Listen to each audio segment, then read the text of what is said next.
ফেরেশতাদের কাবা। আমরা যেমন মক্কায় কাবা, ফেরেশতাদের কাবা কিবলার নাম হচ্ছে আল বাইতুল মামুর।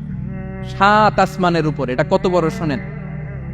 প্রতিদিন বিশ্বনবী বলেন, প্রতিদিন এই আল বাইতুল মামুর ফেরেশতাদের মসজিদে 70,000 ফেরেশতা ইবাদতের জন্য চান্স পায়। প্রতিদিন কয় হাজার?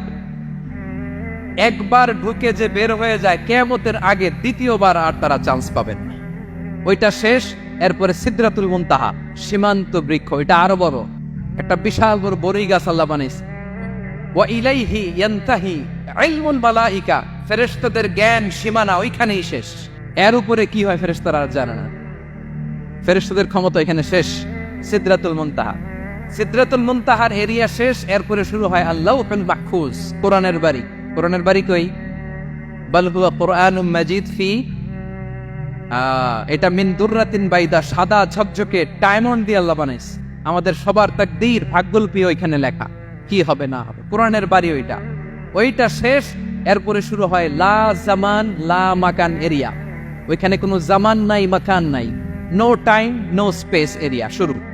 ওইখানে কুরসি, যেখানে আল্লাহ পা রাখেন বা কুদরতি পা রাখেন, আল্লাহর কুরসি। বড় রাজা বাদশারা সিংহাসনে বসে পা রাখে একটা টেবিলের উপর, শাহী টেবিল, ওইটার নাম কুরসি। আল্লাহ বলে ওয়াসিআ কুরসিয়ুহুস সামাওয়াতি ওয়াল আরদ, আল্লাহর এই কুরসিটা এতক্ষণ যা বললাম এই সবগুলোর চাইতেও বড়।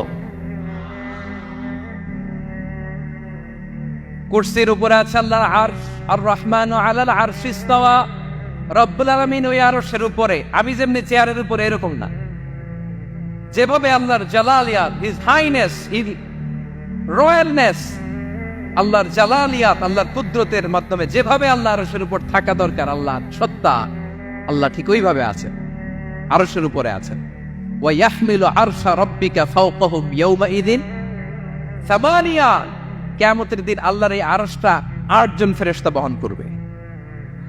আরশ বহনের জন্য আল্লাহর ফেরেশতা লাগে না, কোনো কাজের জন্যই আল্লাহর ফেরেশতা লাগে না। আল্লাহ বলে কুন ফায়াকুন, হয়ে যায়। তারপরে আল্লাহ নিয়োজিত রেখেছেন। সেদিন কিয়ামতের দিন আল্লাহর আরশটা বহন করবে কয়জন ফেরেশতা? এদের সাইজ কত বড়? শুনতে মনে চায়? বিশ্বনবী বলেন ইন্না মা বাইনা শাহমাতি উযুনিহি ইলা আতিকিহি মাসিরাতু 700 সানা। বিশ্বনবী বলেন ওই ফেরেশতার সাইজ আমি দেখে এসেছি কত বড়। শোনো, যারা আল্লাহর আরশ বহন করবে, পুরো সাইজ বলা যাবে না। বিশ্বনবী বলেন ওই ফেরেশতার কানের লতি থেকে কাঁধ বরাবর। আপনার কানের লতি থেকে কাঁধ কতটুকু হবে? 4 আঙ্গুল 5 আঙ্গুল। বিশ্বনবী বলেন যে 8 জন ফেরেশতা কিয়ামতের দিন আল্লাহর আরশের পায়া ধরে থাকবে, ওই ফেরেশতাগুলোর কানের লতি থেকে কাঁধ বরাবর আসতে সবচেয়ে দ্রুতগামী যানবাহন, পৃথিবীতে সবচেয়ে দ্রুত চলে আলোর ফোটন। আলোর ফোটন 1 সেকেন্ডে চলে 3 লক্ষ কিলোমিটার। কয় লক্ষ কিলোমিটার? 1 ঘন্টায়? 1 মিনিটে? কয় সেকেন্ডে? 1 সেকেন্ড কইতে তো 2 সেকেন্ড লাগে। 1 সেকেন্ডে আলোর ফোটন, আলোর কণা ছুটে 3 লক্ষ কিলোমিটার বেগে। বিষ্ণুই বলেন এরকম যানবাহন দিয়ে যেটা সেকেন্ডে 3 লক্ষ কিলোমিটার বেগে ছুটে, এরকম দ্রুত যদি কেউ ছুটে তাহলে ওই ফেরেশতার কানের লতি থেকে কাঁধ বরাবর আসতে 700 বছর সময় লাগে।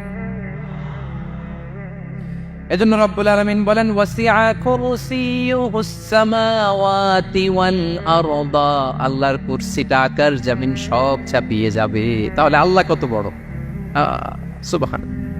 সেজদায় যখন লুটিয়ে পড়েন এটা ভাববেন, আরে সেজদা দেই আমি, তিনি কি সুবহান, কি সুবিশাল, ওই রবের গোলাম। আলহামদুলিল্লাহ পড়েন।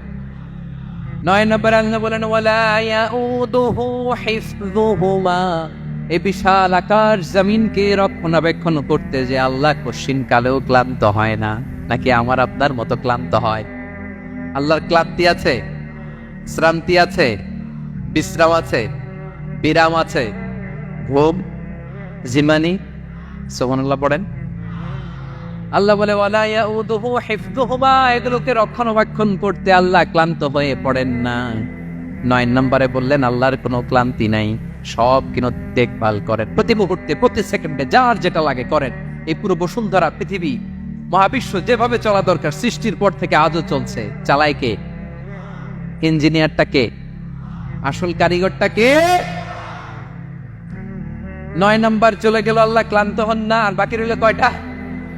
সব শেষে আল্লাহ তাআলা বললেন ওয়া হুয়াল আলিয়ুল আযীম, ওয়া হুয়াল আলিয়ুল আযীম, তিনি হচ্ছেন আল আলিয়ুল আযীম। সবশেষ কথা প্রিয় ভাইয়ের, আমি বলেছিলাম আয়াতুল কুরসিতে আল্লাহর মোট কয়টা সুন্দর সুন্দর নাম আছে?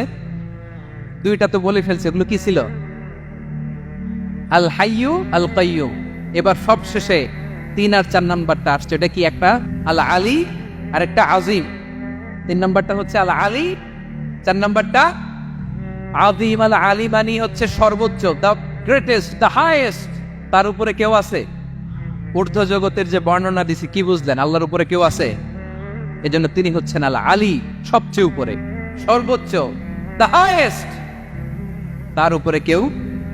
এজন্য আল্লাহ বলেন সাব্বিহ ইসমা রাব্বিকাল আ'লা। আল আলিয়ার আল আ'লা কাছাকাছি অর্থ প্রশংসা করো ওই আল্লাহর যিনি বলেন আ'লা, সবচেয়ে বড়। তার চেয়ে বড় কেউ আছে নাকি? তার উপরে কেউ আছে নাকি? আল আ'লা। এজন্য আমরা যখন সিজদায় লুটিয়ে পড়ি, আমরা যখন সবচেয়ে নিচে যাই, আমরা বলি আল্লাহ তুমি সবচেয়ে উপরে। আমরা যখন সিজদায় যাই, আমরা তখন সবচেয়ে কি? নিচে, তাই না? এর চেয়ে নিচে আর মানুষের সবচাইতে দামি অঙ্গ কপালটারে মাটিতে ঘষি, আমি সবচেয়ে নিচে, আর আমি বলি সুবহানা রাব্বিয়াল আহা, সুবহানা রাব্বিয়াল আ'লা। আল্লাহ তুমি সবচেয়ে উপরে, আমি সবচেয়ে নিচে, কিন্তু তুমি সবচেয়ে উপরে। সুবহানাল্লাহ পড়ে।